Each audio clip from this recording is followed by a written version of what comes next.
Chapter 31 The Mauryan Empire of India. The Empire United. When we read about Egypt, we learned that Egypt was divided into two parts, Lower Egypt and Upper Egypt. The Lower and Upper Egyptians fought each other until King Narmer made them all into one country. After the Egyptians stopped fighting with each other, Egypt grew to be rich and strong. When we read about the Akkadian Empire, we learned that Sumer was full of lots of independent cities. Each one had its own army, its own king, and its own way of doing things.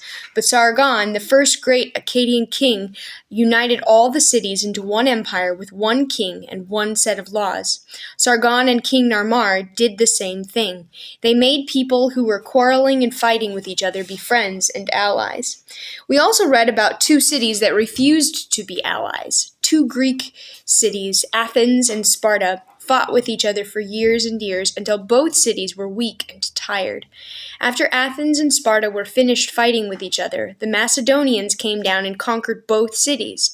Athens and Sparta were too worn out to resist. All of these countries were weak when they were divided and strong when they were united.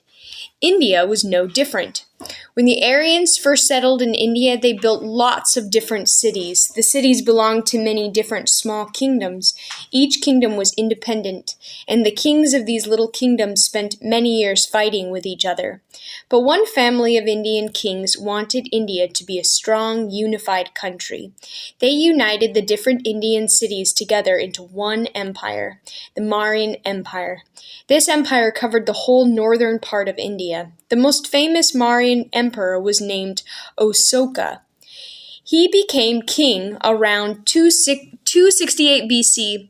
Asoka conquered cities through India in a war that killed thousands of people. But when Asoka visited the defeated cities after his great victories, he saw the suffering that his soldiers had caused. "I will no longer fight with an army," he announced. "Instead, I will draw people into my empire through my honesty, truthfulness, and mercy. I will follow the teachings of the Buddha and give up violence from now on." Asoka carved these ideas on stone monuments and pillars and set them up all around his empire. We can still read them today. He tried to reason with his subjects rather than giving out strict, harsh commands. He tried to act kindly and mercifully to all his people.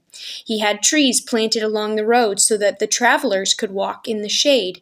He built hospitals for sick people and for sick animals as well. He even made laws to keep people from being cruel to animals, and he became a vegetarian, someone who doesn't eat meat, so that no animals would be killed for his food. Asoka became famous for his ideas and for his just, merciful rule. The Jataka Tales. King Asoka gave up fighting and stopped eating meat because of the teachings of the Buddha.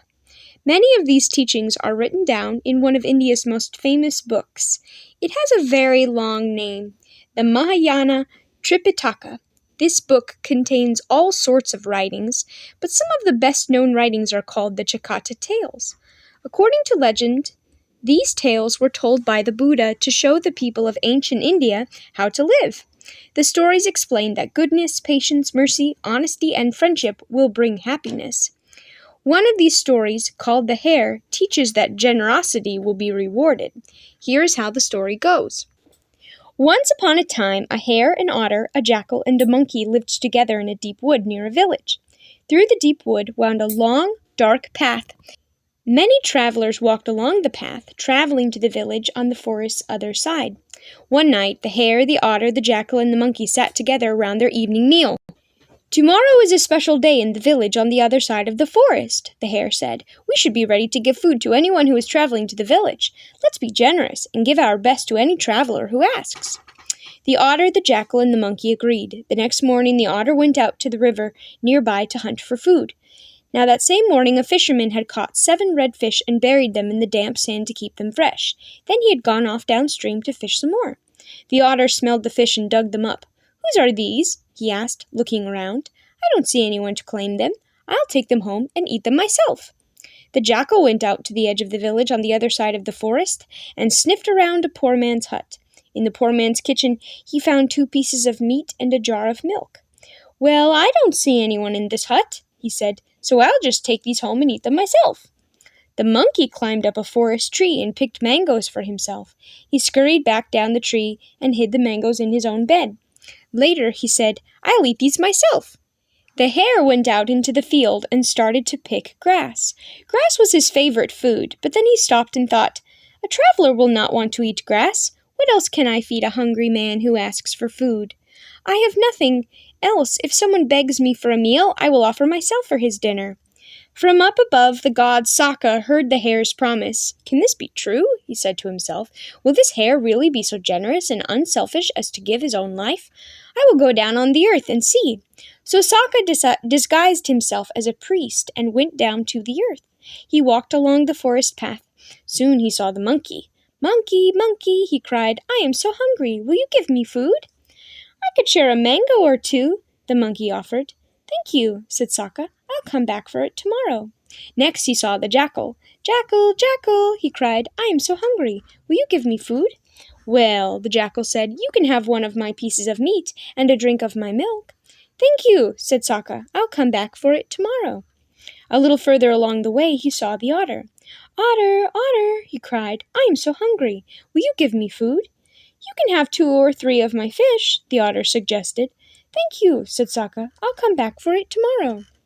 Finally, Saka met the hare. "Hare, hare," he said, "I am so hungry. Will you give me food?" "All I have is myself," said the hare, "but you are welcome to eat me." "But I am a follower of the Buddha," Saka objected. "I cannot kill an animal for food." "Then light a fire," the hare said, "and I will jump into it myself. Then I will be roasted for you to eat, and you won't have to kill me." So Saka built a fire. The hare shook himself, crouched down, and jumped into the flames. But although the fire licked at his fur, he felt no heat. "Why isn't this fire hot?" the hare asked. "It won't roast me so that you can eat." "Because I am no priest," Saka said. "I am the god Saka, came down to earth to see whether you would be as generous as you promised. Now, good and generous hare, live happily the rest of your life with my blessing." And he made the hare a nest of soft grass and returned to his place in the sky. The hare lived happily ever after, and when he died, he was rewarded for his kindness.